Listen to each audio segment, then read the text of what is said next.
Salut YouTube, et c'est parti pour une nouvelle vidéo d'un match de National 3 qui vient d'avoir lieu. Donc j'ai pris le parti d'enregistrer tout de suite la vidéo à chaud. Comme ça me permet de bien me rappeler des différentes variantes sur lesquelles j'ai pu travailler. Je pense honnêtement que c'est ma plus belle partie que j'ai pu faire en match de compétition. Je te laisse juger et je te propose un truc. Si la partie te plaît et si t'es convaincu par ça, abonne-toi. Alors, ça commence par E4. E4, E5. Donc j'avais révisé un petit peu avant, hein, cavalier F3. Donc là, je m'attends à cavalier C6. Donc quand je dis j'avais révisé, c'est que j'ai passé une petite demi-heure à revoir un peu toutes les variantes. Donc j'ai revu la sicilienne, donc la lapine que je joue. J'ai revu évidemment l'écossaise.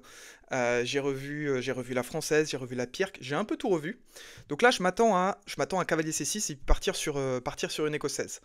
Dans ma petite prépa de 20-30 minutes, hein, donc assez rapide, je vois qu'il y a une variante que j'ai pas revue, c'est la variante cavalier F6, c'est la Petrov. Et le mec me joue la Petrov. Et là, je me dis, waouh, c'est incroyable. Il y a une variante que j'ai pas revue, c'est la Petrov. Et c'est quoi la probabilité de tomber sur la Petrov? Déjà, E4, E5, c'est 23%. Ensuite, mon cavalier F3, 92%.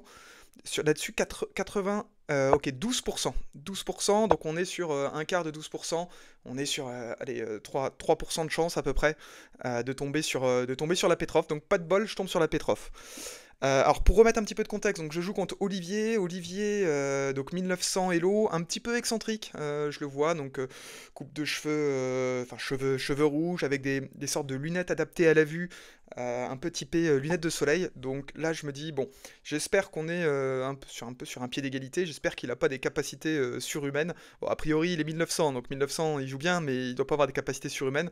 Mais quand on voit quelqu'un d'un peu excentrique, on se dit toujours, bah, est-ce qu'on joue vraiment d'égal à égal? Je sais pas. Bon. En tout cas, voilà. Donc là, première réflexion.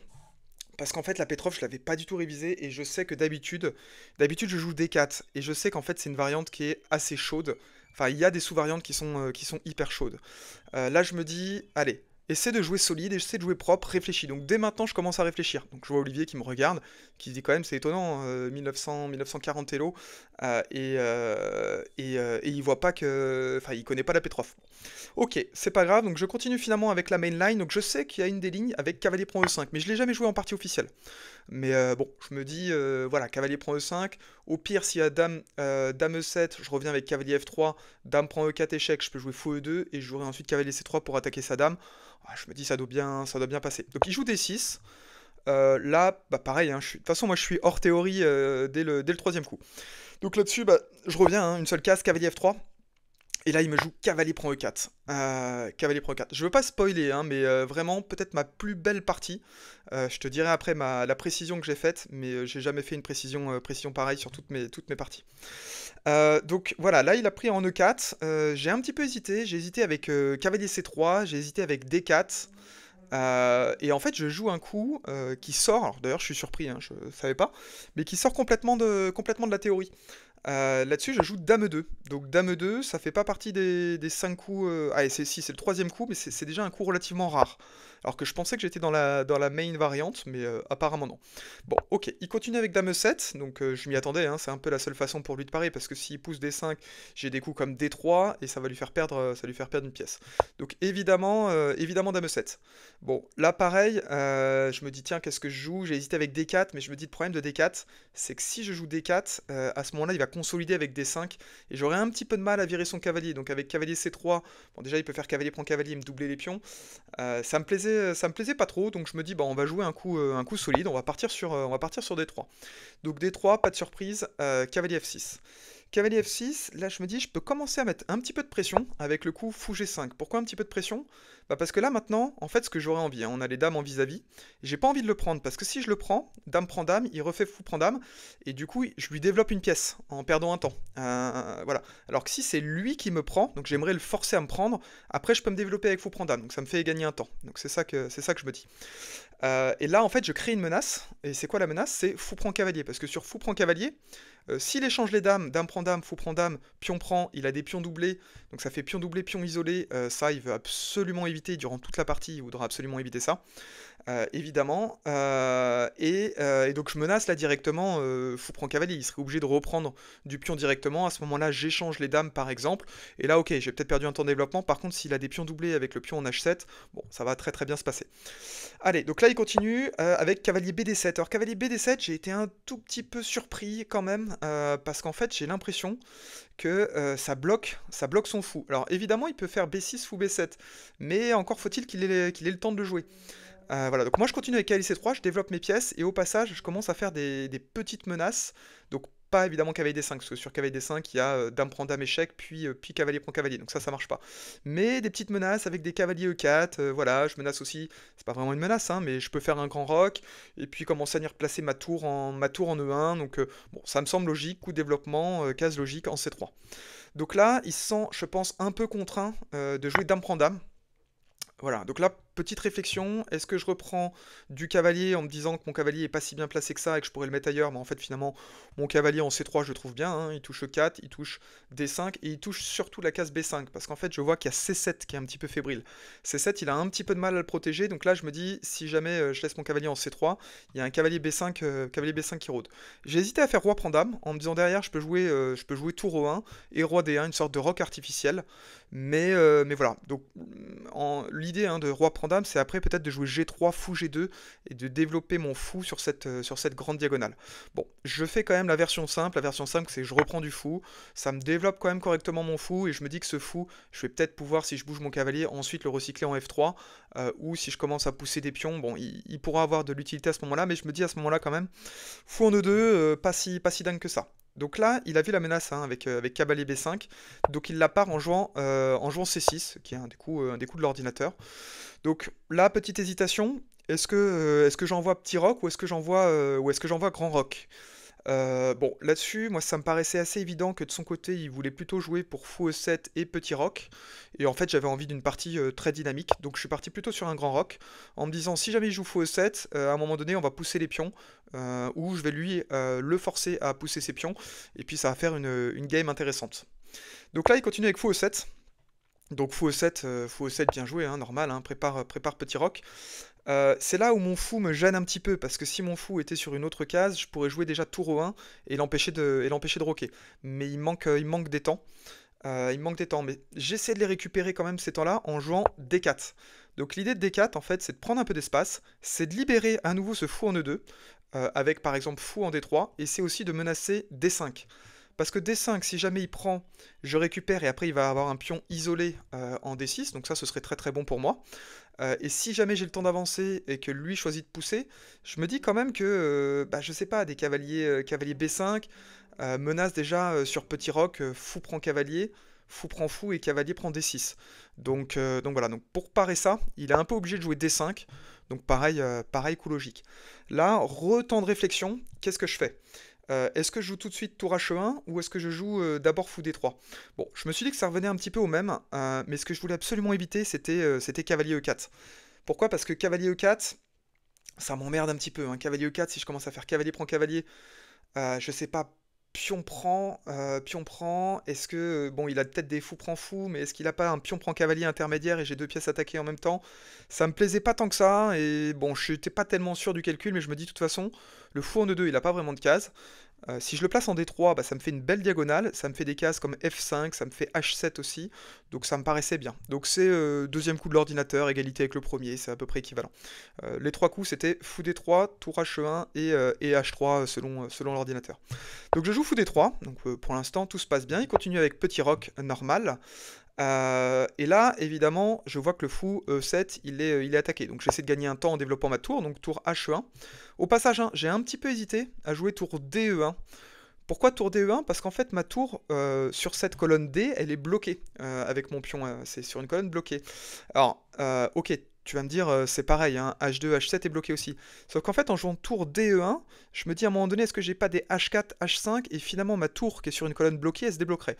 Bon, Les deux se vaut, mais pareil, je choisis de jouer solide, et du coup je développe naturellement mes pièces tour H1. Donc ce qu'on voit quand même, hein, là c'est que j'ai mes deux tours, ça y est, qui sont sortis. J'ai toutes mes pièces, donc mes 4 pièces mineures qui sont sorties, alors que lui il a un gros souci de développement. Gros souci de développement, pourquoi? Parce qu'en fait, là, il a un cavalier qui est cloué, hein, qui était cloué, parce qu'il y a il y a son fou derrière.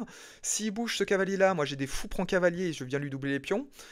Et du coup, il a du mal à sortir son fou en C8 et sa tour en A8, hein, donc je vais essayer de jouer un maximum là-dessus. Et vraiment, mon but, c'est qu'il reste empêtré avec ces trois pièces-là, à pas savoir qu'en faire, à pas pouvoir bouger son cavalier, à pas pouvoir trop bouger son fou ni sa tour. Donc c'est vraiment ça mon objectif. Donc là, il continue. Je savais pas s'il allait jouer fou D6, fou B4 ou tour E8.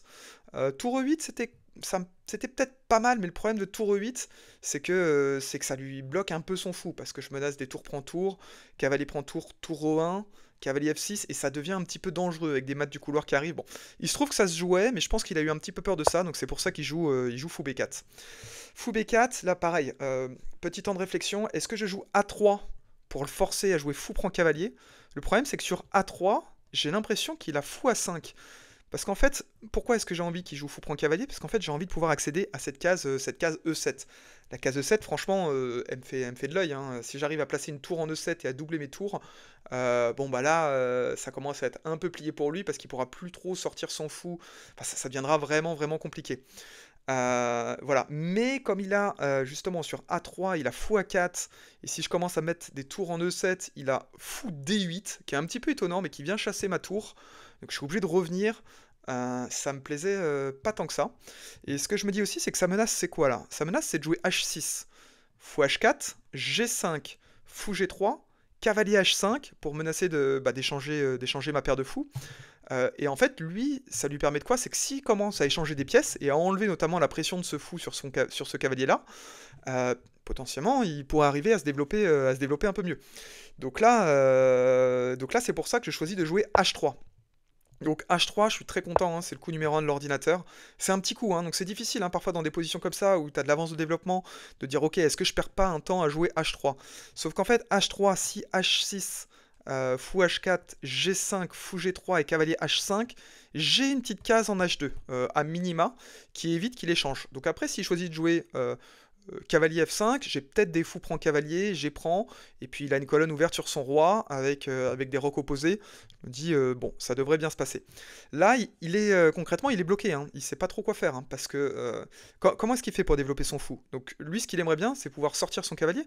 Sauf qu'en fait, s'il sort son cavalier, c'était aussi l'intérêt de H3. Bon, outre le fait que j'ai fou prend cavalier, même s'il arrive à se dépatouiller de cette situation, la case G4 n'est pas disponible, la case F5 n'est pas disponible. Donc finalement, la seule case qu'il a, c'est E6. E6, si son fou va en E6, c'est une sorte de gros pion, hein, donc c'est pas dingos. Donc là, il est bloqué, hein, il est bloqué, donc il réfléchit pas mal, et il choisit de se dire, bon, ok, plutôt que de rester bloqué toute la partie, il va essayer de trouver un petit peu de contre-jeu. Donc il pousse H6, ce que j'avais un peu anticipé. Donc H6, fou H4, G5, fou G3 et cavalier H5.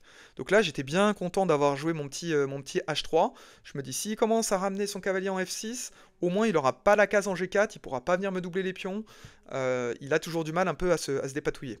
Donc là, bon, j'ai la case classique, hein, qui est la case H2, hein, qui peut être une bonne case. Mais ce que je vois, hein, c'est que j'ai toujours dans l'idée, à un moment donné, de me débarrasser de ce fou-là et d'arriver sur E7. Et en fait, je vois une case qui me semble me tendre un peu de l'œil, qui est un petit peu étonnante, qui est la case C7. Pourquoi c'est un peu étonnant? Parce que d'habitude, on n'aime pas trop mettre son fou comme ça en plein milieu du camp adverse, parce qu'on se dit, tiens, si je me fais attaquer, je vais perdre des temps, il va avoir le temps de se développer. Sauf qu'en fait, quel est l'intérêt de fou C7? Fou C7, ça bloque la case A4. Donc il va pas pouvoir avoir sa manip fou A5 et fou D8. Donc c'était ça l'idée. Au passage, je contrôle aussi la case D8. Et puis l'autre truc aussi que je me dis, et c'est peut-être même la raison principale pour laquelle je joue fou C7, c'est que sur fou C7, si jamais il joue cavalier F4, j'ai pas un fou qui est empêtré en H2. J'ai un fou qui est en C7. Un fou en C7, si je commence à jouer A3, qu'il échange par exemple, après je peux revenir par exemple en D6 et je commence à l'emmerder un petit peu avec sa tour. D6, enfin fou D6, tour D8, fou, voilà, donc ça, il commence à se passer des choses. Donc je me dis finalement, j'ai que des bénéfices à jouer fou C7, donc pareil, hein, l'ordinateur me suit là-dessus, donc je suis plutôt content. Là, je m'attendais à des coups comme cavalier F4, pour venir attaquer G2, attaquer D3, en se disant, bon bah ok, il arrive à prendre un petit peu d'espace, ou peut-être même des cavaliers F6, pour commencer un petit peu à s'en sortir. Mais il me joue un coup auquel j'avais pas réfléchi, qui est le coup cavalier G7. Donc ok, ça m'a un petit peu surpris, mais finalement ça m'a pas fait si peur que ça. Pourquoi? Parce qu'en fait je vois qu'il a envie d'aller en E6 pour ensuite sortir son autre cavalier et puis de boucher cette colonne-là. S'il arrive à boucher proprement cette colonne et à sortir son cavalier, bon, son fou défendra son cavalier. Bon, ok, il est un petit peu fébrile sur son roi, donc l'ordinateur me préfère très légèrement, mais c'est pas si fou que ça. Sauf qu'en fait, il faut qu'il ait le temps hein, de jouer cavalier E6. Parce que moi, du coup, j'enchaîne avec A3. Donc A3, il a aucune case pour son fou. Donc là, je suis vraiment content d'avoir placé mon fou en C7. C'est qu'il peut pas jouer fou A5. Donc il est obligé de jouer fou prend cavalier. Et du coup, en jouant fou prend cavalier, il me débarrasse de mon cavalier qui n'avait aucune perspective. Parce qu'en fait, ce cavalier-là, il allait où? Il allait en E4, casse prise, D5, casse prise, B5, 4 prise. Donc il me servait à rien. Par contre, son fou, bah, bon, déjà j'avais un clouage hein, avec mon cavalier, mais même au-delà de ça, son fou il contrôle la case E7, il peut à tout moment potentiellement revenir en D6 si jamais mon fou se barre à un autre moment. Donc c'était important pour moi d'éliminer le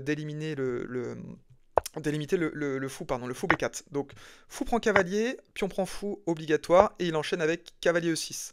Donc cavalier E6, ok, ok, il attaque C7 et puis il bouge cette case-là. Par contre, il est toujours un petit peu empêtré hein, avec ces pièces-là, c'est toujours pas fou. Donc moi je me dis, est-ce que j'aurais pas un petit fou D6 pour venir l'emmerder avec sa tour? Parce que sa tour n'a pas énormément de cases, elle a deux cases, et puis surtout je gagne un temps, et ça me laisse un temps de plus, et là les temps sont importants, hein, parce que je commence à avoir envie, là il s'est affaibli hein, sur son roi, donc j'ai envie de l'attaquer. Et surtout j'ai pas envie de lui laisser le temps de jouer des B6, fou B7, C5, et puis peut-être qu'il arriverait à profiter de ma structure qui est un petit peu plus faible. Bon. Ok, bon c'est pas grave, je continue avec fou D6. Donc fou D6, là il choisit de jouer tour E8, donc il avait deux choix possibles, tour E8, tour D8, les deux se valent à peu près, mais il choisit donc de jouer tour E8. Tour E8, maintenant je commence à repérer un problème pour lui, c'est que son cavalier est cloué. Son cavalier est cloué puisqu'il y a la tour derrière. S'il commence à jouer des cavaliers C7, évidemment j'ai fou prend cavalier, mais il peut pas jouer des cavaliers F4. Cavalier F4, tour prend tour. Donc en fait, moi ce que j'aurais envie hein, maintenant, c'est de commencer à exploser son roi. Hein, c'est normal, hein, il a les pions qui sont avancés. Moi ce que j'ai envie, c'est de commencer à pousser. Alors j'ai hésité entre H4 et cavalier H2. H4, j'avais l'impression qu'il avait le temps de jouer G4, et sur par exemple des cavaliers H2, des H5, ok. Peut-être que j'ai des F3 qui viennent casser un petit peu la structure, mais j'étais pas totalement sûr s'il continue avec G3, cavalier F1, j'en sais rien, j'étais pas sûr de ça. Cavalier H2, j'ai l'impression que je continue à faire des menaces, et en fait la menace elle est double. Elle est d'une part sur cavalier G4, qui est quand même une case plutôt sympatoche, hein. Je viens taper sur H6, j'ai peut-être la case F6 avec un échec, et puis surtout, ce que je vois qui est intéressant, c'est que je commence à avoir des coups comme F4. F4, G prend F4, fou prend F4, et il peut pas faire cavalier prend fou puisqu'il a sa tour derrière qui est en prise. Donc du coup, bah, ça me paraît tout bénef, hein, ça. Donc là, il continue avec roi G7. Roi G7, je pense que c'est justement parce qu'il veut protéger H6 et il veut protéger F6 aussi en même temps. Et il se dit aussi l'avantage, c'est que il est plus aligné sur la même rangée que sa tour. Donc si jamais il commence à sortir son cavalier, j'ai pas des tours prend tour, échec intermédiaire. Donc bon, en soi c'est pas un très bon coup, hein. Et d'ailleurs l'ordinateur n'aime pas du tout, mais c'est dur à voir le pourquoi. Parce que tout de suite y a rien qui gagne immédiatement. Donc là pareil, hein, intense réflexion, est-ce que je joue des cavaliers G4? Mais cavalier G4, j'étais pas totalement sûr, avec des coups comme H5, je sais pas, cavalier D5, je veux pas qu'il commence à échanger des pièces, je veux vraiment garder un maximum de pièces, et je veux commencer à lui ouvrir son roi, pour complexifier un peu la position. Je me dis, bon, ok, je suis quand même nettement mieux, j'ai la paire de fous, il a des pièces qui sont complètement désorganisées. Là, c'est le moment vraiment d'ouvrir. Donc là, je balance un coup. Donc pareil, l'ordi me soutient là-dessus. C'est F4. Donc F4. Voilà, j'ouvre la position. Il est un peu obligé de prendre, hein, parce que s'il se laisse prendre, donc par exemple F prend G4, il peut pas reprendre du cavalier parce que son cavalier est cloué. S'il reprend avec H, moi je peux commencer à avoir cette case G4 qui est libre. Et sur G4 qui est libre, enfin, il a vraiment du mal. Il peut pas jouer des coups comme cavalier F6 parce que dans ce cas-là, j'aurais fou E5 et il est cloué et il perdrait un cavalier. Il peut pas non plus mettre un cavalier en B6 en espérant commencer à s'en sortir un petit peu parce que j'ai toujours des fou E5 échecs et puis je vais avoir des cavaliers qui vont rentrer en F6. Donc en fait, le cavalier G4, très très dangereux. Donc c'est pour ça qu'il est obligé de prendre. Donc il prend. Je reprends du fou. Voilà. Alors, je sais pas, est-ce que j'aurais dû jouer tour F1? Mais non, tour F1, je veux pas parce que je veux garder mon vis-à-vis avec la tour. Donc je continue. Fou prend F4. Et là, pareil, là il joue bien, hein, il joue le coup de l'ordinateur, il joue H5. Donc, pareil, difficile hein, dans sa position. Hein. Et j'ai vu, hein, il a commencé à prendre sa main. Il avait envie de jouer tempo cavalier F6. Il se disait que cavalier F6, c'est bon, je commence à m'en sortir. J'arrive à me dépatouiller, je commence à sortir un petit peu le fou. Peut-être qu'après j'aurai des cavaliers G5, etc. Et moi j'espérais, hein, dans ma tête, je me disais, allez, vas-y, joue-moi cavalier F6, joue-moi cavalier F6. Parce qu'en fait, sur cavalier F6, j'ai fou E5. Et fou F5, je suis ultra gagnant parce que derrière j'ai cavalier G4 ou j'ai tour F1. Et en fait, il est obligé de perdre une pièce. Donc ça, c'était perdant, je suis à plus 5, c'est abandon, abandon immédiat. Donc là, je le vois, hein, il a commencé à prendre sa main, puis il s'est retenu, il s'est dit attends, attends, attends. Et puis là, il a commencé à partir en réflexion. Et bien joué, il trouve le coup de l'ordinateur qui est dans cette position qui est F6. Euh, ok, donc F6, je vois un peu pourquoi, hein. C'est justement parce qu'il a peur des... Il a envie de pouvoir sortir son cavalier ici, et il a peur que j'ai il a peur que j'ai des fous E5 là-dessus qui arrivent. Donc il joue F6, ok, bon bah pourquoi pas. Sauf qu'en fait, moi maintenant, c'était quoi aussi l'intérêt hein, de ma manœuvre? L'intérêt de ma manœuvre, c'était de pouvoir jouer ensuite tour E3 et tour G3 échec. Donc là, je me dis, c'est le bon moment, hein, parce qu'en fait, j'ai ma tour en D1 qui joue pas. Il manque que ma tour en D1 pour jouer. Donc petit bémol hein, sur ma position, c'est que j'ai un cavalier en H2. Cavalier en H2, il est encore un petit peu mou. Mais il menace d'aller en G4. Hein. Sauf que le problème, c'est que sur cavalier G4, il a tout de suite H5. Bon, c'est pas si mal, hein. Fou H6 échec, roi F7, mais bon, il commence un petit peu à s'en sortir. Et là, ça me va pas en fait. Ça me va pas, il s'en sort, je suis obligé de bouger mon cavalier en E3, peut-être que je vais le recycler en F5, mais je vois rien, je vois pas de suite. Et en fait, ce que je me dis, il y a un coup qui me permet de garder une grosse attaque, c'est d'aller faire coulisser ma tour. Donc je joue le coup de l'ordinateur qui est tour E3. Donc tour E3, bon coup, parce qu'en fait, ça permet quoi? Ça permet de viser la case G3. Donc là, la menace, c'est quoi? C'est tour G3 échec. Il peut pas jouer roi F7 parce que sur roi F7 j'ai fou G6 échec et je viens gagner la tour. Au passage, hein, il peut jamais prendre mon fou parce que dans ce cas-là j'ai toujours tour prend tour. Je joue toujours là-dessus, mais faut que je fasse quand même super gaffe hein, parce que s'il commence à bouger son roi quelque part, il faut pas qu'il ait le temps évidemment de gagner le fou. Mais bon, normalement il l'a pas et c'est quand même le but. Mais voilà, en tout cas je joue tour E3. Donc l'idée elle est double, hein, c'est un de viser la case G3 et deux de doubler mes tours. Si je commence à doubler mes tours, bah en fait je cloue encore plus sa tour. C'est-à-dire qu'il est obligé d'avoir un roi en F7 et un cavalier en C7 par exemple ou en G7 pour venir défendre deux fois sa tour. Donc voilà, c'était ça l'idée. Donc là, ça menace quoi hein? Je menace quand même un gros cavalier G4. Un cavalier G4 avec derrière avec des fous H6 échecs. Ça commence à faire vraiment très peur. Donc c'est pour ça qu'il joue H5. H5 c'est vraiment le coup de l'ordinateur. Pareil là, il a passé beaucoup de temps à réfléchir. Hein. Il avait un peu de temps d'avance. Là il en a un peu moins. Là voilà, j'ai pareil. Réflexion. Est-ce que je joue G4? Dans l'idée de me dire, bah, j'ai des G prend H5 derrière. Si lui-même me prend, à ce moment-là, je fais cavalier prend G4 et j'ai ouvert son roi. Donc après, je pourrais peut-être jouer des tours G3. Sauf qu'en fait, je me dis, mais G4, G prend H5, je sais pas s'il a le temps après de jouer des rois H8. Et j'ai peur qu'il ait le temps un peu d'arriver à s'en sortir. Donc je me dis, ok, t'as une pièce qui joue pas, qui joue vraiment pas dans ta position, c'est ta tour D1. Donc tour D1, tour E1, ça peut pas, fondamentalement, ça peut pas être mauvais. Ça lui cloue encore plus son cavalier, et ça l'oblige aussi à défendre, puisque son cavalier maintenant est attaqué deux fois, ça l'oblige à défendre son cavalier. Donc défendre son cavalier comment? Lui, ce qu'il a en tête, hein, c'est de jouer cavalier F8, pour ensuite jouer fou D7, et ensuite il va avoir le temps de bouger enfin son dernier cavalier, puisqu'il va pouvoir protéger enfin correctement sa tour, puisque l'autre tour va pouvoir s'activer. Donc c'est vraiment ça son plan, sauf qu'encore faut-il qu'il ait le temps, hein, parce qu'il a le roi dans les courants d'air. Donc il joue cavalier DF8, donc ok, normal, hein, bon c'est difficile hein, pour lui.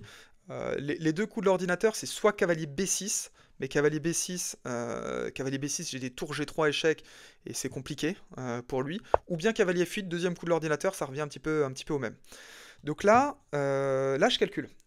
Je commence à calculer quoi? Je commence à calculer des coups comme cavalier F3. Je me dis, est-ce que j'ai pas des cavaliers F3 pour aller rebondir en H4, puis ensuite rebondir en F5 avec des échecs, et essayer d'aller viser des cases soit comme H6, soit, bah, enfin, on va dire rajouter une pièce dans l'attaque. Sauf qu'en fait, cavalier F3, cavalier H4, cavalier F5, c'est trop lent. C'est 3 coups. 3 coups, ça me paraît monstrueux. Et là, j'ai une idée, en fait. Mon idée, c'est de me dire, je veux pas échanger les tours, faut que je fasse vraiment attention à cavalier prend fou. Et lui, il menace quoi? Maintenant, il menace fou D7. Donc, faut que j'aille vite, hein. Parce que s'il a le temps de jouer fou D7 et, par exemple, cavalier G5, et bah à ce moment-là, il va commencer à pouvoir échanger les tours. Donc ça m'irait pas. Donc je continue avec tour G3 échec. Là, il a hésité, hein, je pense, entre roi H8 et roi F7. Il choisit de jouer roi F7. Roi F7 pour pouvoir débloquer correctement son cavalier. Donc là, j'avais pas vu le coup immédiatement. Et donc j'ai repris un peu de temps. J'ai hésité à jouer des coups comme fou D6 et puis commencer à me dire, ok, est-ce que j'ai pas des fous prend cavalier qui arrivent avec, je sais pas moi, des cavalier prend cavalier, tour prend tour, roi prend tour, tour G8, et puis je menace peut-être des fous H6 avec des clouages, mais j'étais pas sûr, hein, j'étais pas sûr, je commençais un petit peu à manquer de temps, donc pas si évident que ça, pas si évident que ça, mais en fait, bon, ce que je veux, hein, c'est que là j'ai un énorme avantage positionnel, ce que je veux c'est garder les pièces en continuant de créer des menaces, et donc je joue fou H6. Pourquoi fou H6? Bah, fou H6, en fait, c'est quoi le problème pour lui? C'est qu'il peut pas jouer cavalier C7. S'il joue cavalier C7, j'ai tour G7, échec et mat. Donc ça c'est cool. Donc il peut pas bouger ce cavalier là. Il peut pas trop bouger. Qu'est-ce qu'il peut faire? En fait, il a pas énormément de coups possibles là-dessus. Et c'est ça qui me va bien. Donc, puisque ce cavalier-là est cloué, celui-là est aussi cloué, hein, parce qu'en fait, il a pas vraiment de bonne case, hein. G6 est attaqué, donc ce serait fou prend G6 évidemment. H7 n'a aucun sens. Voilà, il n'a pas grand-chose. Et ce qui est bien là-dessus, c'est que j'ai continué à garder toutes mes pièces. Donc en fait, je garde l'attaque. Donc ça, c'est pas mal. Donc lui, il continue avec fou D7, hein, c'était son plan, pour arriver à se dépatouiller. Peut-être qu'après, il a envie de jouer des coups comme... Alors, il peut pas, hein, parce qu'il y a un menace de mat, mais des coups comme, je sais pas, cavalier G5 là-dessus. Cavalier G5 là-dessus. Et là, en fait, je vois un coup. Et là, pareil. Bon coup, c'est quoi le truc? En fait, ce que je vois, c'est que j'aimerais bien pouvoir ramener mon cavalier dans l'attaque. Sauf que ramener mon cavalier dans l'attaque, il y a le pion H5 qui me bloque. Et en fait, ce que je me dis, c'est que ce pion H5 là, comment il est défendu au fait? Il n'est pas défendu par grand chose, hein. Donc si je commence à l'attaquer avec une pièce, mon fou ici, mon fou il est beau, hein, il empêche de jouer cavalier G6, mais au final, est-ce que j'aurais pas un petit fou E2? Fou E2, comment il arrive à défendre H5? Bah en fait, il peut pas le défendre. Et si je commence à faire fou prend H5, échec, il est obligé de jouer des coups comme roi D7, et là c'est la fin, là j'ai peut-être des tours G7 échec, parce qu'il est cloué, je commence à avoir énormément de trucs. Et au passage, hein, je menace évidemment directement fou prend H5 échec, et de gagner une qualité. Qualité plus pion. Donc ça paraît sympa. Donc là, il continue, hein, donc il voit ça. Donc là, il joue cavalier G6. Donc cavalier G6, je commence un peu à manquer de temps, hein. On est au 28e coup, il me reste 12 coups à jouer, mais 12 coups à jouer, 15 minutes. Bon, ça va 15 minutes, hein, dans l'absolu, mais 30 secondes par coup, si la position se complexifie, c'est pas si simple. Donc je joue quasiment tempo, fou prend H5. Je me dis, c'est forcément bon, j'attaque G6, il est obligé de jouer des coups, soit comme cavalier F8, ou soit comme tour G8. Donc c'est quand même très chaud. Il peut pas jouer cavalier F4 parce que j'ai simplement... qu'est-ce que j'ai? J'ai peut-être tour prend tour intermédiaire, tour prend tour intermédiaire, tour prend tour et ensuite un fou prend cavalier par exemple. Et il peut pas reprendre parce qu'il est cloué. Donc là-dessus il joue tour G8. Ok, donc tour G8, normal, hein, il vient défendre une nouvelle fois son cavalier. Et c'est là maintenant où je me dis, c'est le moment de recycler ce cavalier. En fait, je veux le recycler où? Je vois une case qui m'intéresse beaucoup, c'est la case H4. Pourquoi H4? Parce qu'en fait, H4, je vais attaquer une troisième fois son cavalier qui est cloué, donc son roi qui ne peut pas bouger. Et en plus, je vais contrôler la case F5, c'est-à-dire qu'il ne pourra pas venir défendre son cavalier avec fou F5. Donc c'est pour ça que je joue cavalier F3. Et cavalier F3, là, je me dis, bah ça y est, je vois même pas trop ses coups de défense, donc je vois que le seul coup de défense qu'il a, c'est de jouer cavalier F8. Et cavalier F8, ok, là pareil, je pars dans les calculs, il doit me rester 12-13 minutes, donc c'est très très chaud. Et là, qu'est-ce que je vois? Là, ce que je vois, c'est qu'en fait, je me dis, bon, qu'est-ce que je peux faire? Déjà, est-ce que je peux pas faire un petit fou prend cavalier? Si je joue fou prend cavalier, s'il reprend du roi, bon bah j'ai simplement tour prend cavalier, tour prend tour, fou prend tour, et j'ai juste une pièce d'avance, ok. Si jamais il fait tour prend fou, à ce moment-là, je vois que j'ai le coup cavalier H4, et cavalier H4, il est cloué, et donc forcément il perd sa pièce. Il peut pas mettre un fou, il peut pas mettre un fou F5, il peut pas bouger son cavalier parce qu'il est cloué, il peut pas bouger son roi, donc ça gagne une pièce directement. Donc je me dis, ok, j'ai ça, et là en fait, je réfléchis, je me dis, attends, t'as peut-être un truc de dingos. Je vois que son roi là, il est bloqué. Ces 3 cases là sont prises. Je vois qu'il peut pas bouger en G7. Donc finalement, je me dis, mais est-ce qu'il y aurait pas un petit mat quelque part? Et là, je réfléchis et j'ai le cœur qui bat à 200 à l'heure. 200 à l'heure, je me dis, putain, putain, bon, je suis gagnant, hein, fou prend cavalier gagne. Mais attends, est-ce que j'ai pas mieux que ça? Donc là, je te laisse mettre pause. Je te laisse mettre pause. Il y a un mat en 3 coups que je trouve, enfin moi que je trouve génial. Alors c'est génial. Peut-être que ça se voit hein, évidemment quand on fait des problèmes et qu'on sait qu'il y a un mat, c'est vachement plus facile. Mais moi, il n'y a pas quelqu'un qui me dit attention, tu sais que t'as un mat là. Hein. Il y a surtout il y a surtout l'horloge qui défile et puis qui me dit attention, attention. Dans un cas t'es sûr que t'as gagné, dans l'autre cas t'es pas sûr. Voilà. Donc je te laisse mettre pause. Mais là il y a un mat que je trouve génial. C'est cavalier G5 échec. En fait, cavalier G5 échec, coup forcé, donc son roi ne peut pas bouger. Son roi n'a aucune case, donc il est obligé de jouer F prend cavalier. Et là, j'ai le coup tour F3 échec. Et tour F3 échec, ce qui est génial, c'est qu'en fait, il peut pas venir couvrir avec son cavalier puisque son cavalier est cloué. Son roi n'a aucune case en soi, donc il est obligé de le boucher avec une pièce qui vient devant. Il a qu'une seule pièce qui vient devant, c'est de jouer, il est obligé de jouer fou F5. Sur fou F5, il y a tour prend fou, c'est abandon. Donc en fait là c'est mat forcé, fou F5, tour prend fou. Donc là il choisit d'abandonner. Voilà, donc le bon coup c'était vraiment cavalier G5 échec et ça fait super plaisir de pouvoir placer un mat sur l'échiquier. Donc victoire contre un 1900 Elo en National 3.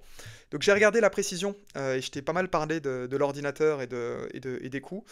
Et en fait j'ai trouvé ça, j'ai trouvé ça dingue. Donc là je te montre l'ordinateur. L'ordinateur me donne, donc je suis les blancs, zéro imprécision, zéro erreur, zéro gaffe, 98% de précision. Donc c'est la première fois de ma vie que ça m'arrive. J'ai joué la partie parfaite. Alors voilà, peut-être coup de chance, hein, très probablement coup de chance, hein, parce que voilà. Mais la plus belle partie de ma vie. Écoute, si la partie t'a plu, voilà, dis-le moi dans tes commentaires. Tu te rappelles, il y avait un deal hein, au départ. Hein. Si la partie te plaît, tu t'abonnes. Donc là, vraiment, je peux pas faire mieux. Franchement, je peux pas faire mieux. Je pense que tu pourras regarder mes parties à venir, parce qu'il y a évidemment plein d'autres matchs à venir. Je ferai jamais mieux que celle-là. Voilà. En tout cas, j'espère que t'as kiffé et bah, je te dis à bientôt.